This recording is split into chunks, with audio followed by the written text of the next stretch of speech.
सन्माननीय राजसाहेब आणि मुख्यमंत्र्यांची का भेट घेतली याची मला कल्पना नाही। मी एक प्रस्ताव दिला होता।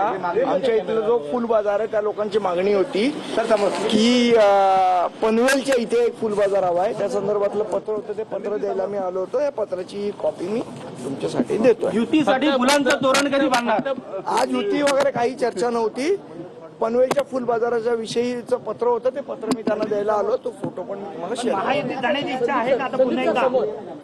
माझ्यासारखा लहान कार्यकर्ता कधी युतीची चर्चा वगैरे करायला तर वरिष्ठ नेते येतात। आज युतीचा विषय नव्हता। आमच्या इथला जो फुल बाजार आहे त्या लोकांची एक मागणी होती की पनवेलला एअरपोर्ट होतोय तर तिकडे एक फुल बाजार असावा। त्या संदर्भातला बोलायला गेल्या काही दिवसापासून दोन्ही ठाकरे एकत्र येतील अशी चर्चा होती, परंतु आज राज ठाकरे देवेंद्र फडणवीसांना भेटले, तुम्ही या ठिकाणी भेटायला आला, त्यामुळे भेटीगाठी कुठेतरी महायुतीच्या नेत्यांच्या वाढल्यात मनसेच्या। त्यामुळे जी मी तुम्हाला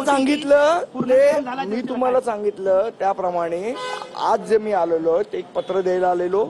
जो पनवेलचा फुल बाजार तयार करायचा आहे, आमच्या इथल्या फुल बाजारच्या लोकांची मागणी होती, त्याच्यासाठी मी आलो।